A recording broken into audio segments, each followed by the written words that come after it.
বিলের যে দুর্নীতি শুরু হয়েছে, আমি দুর্নীতি বলতে বাধ্য হচ্ছি, এখনো আমি ভিতরে যাই নাই। কারণ হচ্ছে গিয়ে একই বাসায় একই মানুষের কিভাবে 1300 আর 4000 কেমনে বিল হয়, এইটা আমি মানুষ দেখেন এই বিলের কাগজ ছাড়া আমি কথা বলতে চাই না। জোট সরকারের সময় অন্ধকারে 17 ঘন্টা ছিলেন, উনি বিদ্যুতের দামের কথা বলেন। মাননীয় সংসদ সদস্য, আপনার স্পিকারের মাধ্যমে আমি জানতে চাই তার কাছে, উনি ভুলে গেছেন।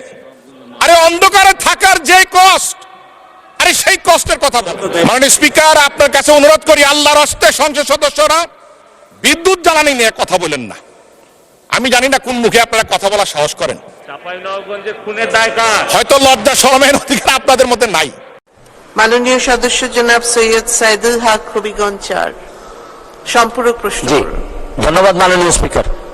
মাননীয় স্পিকার, এই প্রশ্নের ব্যাপারে, এই সম্পূরক প্রশ্নে আমি মাননীয় প্রধানমন্ত্রীর দৃষ্টি আকর্ষণ করছি। কেন আমার বিরুদ্ধে এইরকম নির্যাতন চলতেছে? আমার এটা হচ্ছে গিয়ে সেপ্টেম্বর মাসের বিল। আমার এক একটা বিল এই মাসে বিল আসছে হচ্ছে গিয়ে 3300, এর আগের মাসে আসছে 1300, এর আগের মাসে আসছে 270। এর মানে হচ্ছে গিয়ে নিশ্চয়ই কোনো একটা ঝামেলা হয়েছে, নাইলে আমার ছেলেও নাই, মেয়েও নাই, বউ বাচ্চা কেউই নাই, আমি একটা থাকি আমার পিএসএ নিয়ে বাসায়। আমার বাসায় কেন হঠাৎ করে 1500 আর হঠাৎ করে 3000 বিল আসবে? কারণ বাংলাদেশের এটা শুধু আমার কথা না, এটা সারা বাংলাদেশের বিভিন্ন জায়গায় যেভাবে এই বিলের যে দুর্নীতি শুরু হয়েছে, আমি দুর্নীতি বলতে বাধ্য হচ্ছি, এখনো আমি ভিতরে যাই নাই। কারণ হচ্ছে গিয়ে একই বাসায় একই মানুষের কিভাবে 1300 আর 4000 কেমনে বিল হয়, এইটা আমি মানুষ দেখেন এই বিলের কাগজ ছাড়া আমি কথা বলতে চাই না। কাগজ আমার কাছে 5 মাসের কাগজ জমা হয়েছে, এই জন্য আপনাদের সামনে দুইটা কথা বলতে চাই। আবার কত বড় দেখেন, শেখ হাসিনার উদ্যোগ, ঘরে ঘরে বিদ্যুৎ, শেখ হাসিনার নাম ব্যবহার করে এরা এই বাটপারি শুরু করছে। এই করোনাকালীন সময়ে আমি বাসায় ছিলাম না, আমি আমার গ্রামের বাড়ি ছিলাম। এই গ্রামের বাড়িতে থাকাকালীন সময়ে দেখছি আমার বিল 3500 টাকা বিল আসছে। এর মানে ভৌতিক বিল। এরা এখন প্রাতিষ্ঠানিক দুর্নীতি শুরু করছে। আরে ব্যক্তির বিরুদ্ধে তো কথা বলা যায়, এই এত বড় প্রতিষ্ঠানের বিরুদ্ধে কথা বলবেন আপনি কিভাবে? কার বিরুদ্ধে কথা বলবেন? মাননীয় মন্ত্রীর দৃষ্টি আকর্ষণ করে বলছি, দেখেন আপনারা এই যে মানুষের যে দীর্ঘ নিঃশ্বাস, এই নেত্রীর নাম ব্যবহার করে উপরে নেত্রীর নাম দিয়ে এই যে আপনারা ভৌতিক বিল দেওয়া শুরু করছেন, এটা ছিলেন সকালবেলা উঠে যে গার্জিয়ান যে 1500 টাকার বিলের জায়গায় যে 3000 3500 টাকা বিল দেখে তার জীবন তো এইভাবেই শেষ হয়ে যাচ্ছে। আরে ধর্ষণ কি খালি মহিলাদের হয়? এই বিদ্যুৎ বিলের ধর্ষণ হচ্ছে না?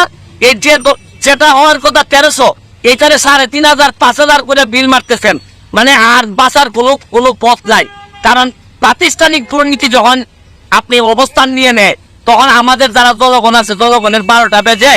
এইভাবে যদি চলতে থাকে, আমি মাননীয় প্রাইম মিনিস্টারের দৃষ্টি আকর্ষণ করে বলছি, এরা কিন্তু 12টা বাজায় ছাইড়া দিবে জনগণের। এদের কাছ থেকে কিন্তু বাঁচার কোনো উপায় নাই। কারণ ব্যক্তির বিরুদ্ধে তো মামলা করা যায়, এত বড় প্রতিষ্ঠানের বিরুদ্ধে আপনি মামলা করবেন কিসের ভিত্তিতে? আমি বলবো যে এখনো সময় আছে, এটা চেক করেন। কারণ করোনাকালীন সময়ে এদের বিরুদ্ধে অভিযোগ আসছিল, এরা যা মন ধরে বিল দিচ্ছে, পরে আবার কেউ বলে যে ম্যানেজ করছে, অ্যাডজাস্ট করছে। এইভাবে একটা দেশ চলতে পারে না। কারণ আমার তো ব্যারিস্টার মানুষ, আমি বিল দিয়ে দিতে পারবো, অসুবিধা নাই। কিন্তু যারা নিরীহ নির্যাতিত, যারা এই অফিসে চাকরি করে, এরা না তো বিল দিতে কষ্ট হবে, হয়তো এরা অফিসে চাকরি করে বলে পক্ষে বলতে চায়। কিন্তু আমি শুধু বলতে চাই, এইটার ব্যবস্থা গ্রহণ করেন, নাইলে মানুষের দীর্ঘ নিঃশ্বাসে বহুদিন সোনার বাংলা, বঙ্গবন্ধু সোনার বাংলা হবে না। ভালো থাকবেন, সুস্থ থাকবেন। ধন্যবাদ মাননীয় স্পিকার, ধন্যবাদ মাননীয় স্পিকার। মাননীয় স্পিকার, আমার মনে হয় আমি উত্তরটা দেই। উনি অনেক উত্তেজিত হয়ে গেছেন সংসদ সদস্য, অনেকে অনেক সত্য কথা সহজে নিতে পারেন। আমি মাননীয় স্পিকার, আমি চাই এই সংসদে একটা সময় দেন, জ্বালানি নিয়ে কথা বলবো। অন্ধকারে 17 ঘন্টা ছিলেন, সকলে মনে আছে। জোট সরকারের সময় অন্ধকারে 17 ঘন্টা ছিলেন, উনি বিদ্যুতের দামের কথা বলেন। আরে অন্ধকারে থাকার যে কষ্ট, আরে সেই কষ্টের কথা বলেন। আপনাদের সময় বিদ্যুৎ অপচয় কষ্ট কত ছিলেন জানেন? মাননীয় সংসদ সদস্য, আপনার স্পিকারের মাধ্যমে আমি জানতে চাই তার কাছে, উনি ভুলে গেছেন। 44%, 44% অপচয় ছিল। অপচয়টা কি মধ্যে পড়ে? দুর্নীতির মধ্যে পড়ে। 3 বার দুর্নীতিতে চ্যাম্পিয়ন কি খামাখা হয়েছেন তারা? 5 বার। বাংলাদেশ এখন ক্রিকেটে চ্যাম্পিয়ন হয়, বাংলাদেশ উদাহরণ হয় সারা বিশ্বের কাছে, সাফ চ্যাম্পিয়ন হয়, আর ওনারা করেছেন দুর্নীতিতে চ্যাম্পিয়ন।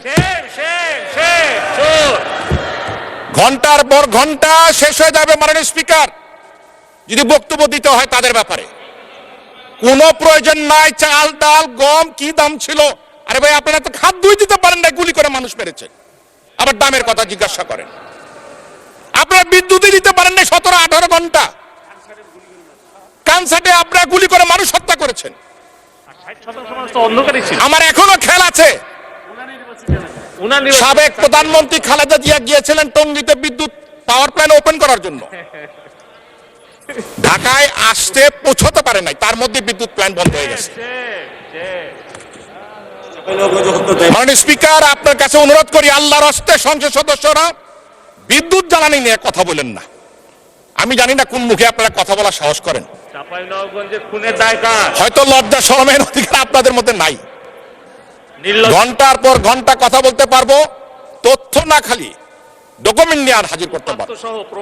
ধন্যবাদ মাননীয় স্পিকার। দর্শক, বিদ্যুৎ অফিসের বিদ্যুৎ বিলের দুর্নীতি নিয়ে এবার সংসদে মুখ খুললেন ব্যারিস্টার সুমন ভাই এবং বিদ্যুৎ প্রতিমন্ত্রীর কার উপর রেখে গেলেন। দেখতেই তো পারলেন বিদ্যুৎ নিয়ে কথা বলতে গিয়ে কিভাবে অপমানিত হলো আমাদের প্রিয় ব্যারিস্টার সুমন ভাই। তাও তিনি পিছু হটলেন না, অন্যায় দুর্নীতির বিরুদ্ধে তিনি রুখেই দাঁড়ান। সত্যি বাঙালি আজ তাকে পেয়ে ধন্য হয়েছে। বাংলার ফাটাকেষ্ট বলা হয় এখন ব্যারিস্টার সুমনকে, কারণ তিনি যেভাবে এবার সংসদে খেপে গিয়েছেন, একের পর এক এমপি মন্ত্রীকে সংসদে যেভাবে অপমানিত করছেন, তাতে বোঝা যাচ্ছে তিনি আমাদের এই বাংলাদেশটাকে বঙ্গবন্ধুর সোনার বাংলায় পরিণত করবে। মাননীয় প্রধানমন্ত্রীকে ধন্যবাদ জানাই এরকম একজন যোগ্য ব্যারিস্টারকে এমপি বানানোর জন্য। আজ সকল সাধারণ মানুষের মুখে হাসি ফুটেছে। তিনি যেভাবে অন্যায়ের প্রতিবাদ করছেন সেটা দেখে যে কেউ তার মায়ায় পড়ে যাবে। ব্যারিস্টার সুমন একজন সাহসী বীর পুরুষ, যেখানেই অন্যায় দুর্নীতি সেখানেই তার প্রতিবাদ। আজ তো বিএনপিরও তাকে খুব ভালোবাসতে শিখে গিয়েছে। তাই সরকারের দৃষ্টি আকর্ষণ করে বলতে চাই, ব্যারিস্টার সুমনের ওপর যেন সব সময় নজরদারি রাখা হয়, কারণ তার শত্রু কিন্তু সাধারণ কোন মানুষ নয়, এখন তার শত্রু হচ্ছে বড় বড় এমপি মন্ত্রীরা। আজকের মতন বিদায় নিচ্ছি। ভিডিওটি বেশি বেশি শেয়ার করে দিন, আর আপনি আমাদের চ্যানেল নতুন হয়ে থাকলে সাবস্ক্রাইব করে রাখুন।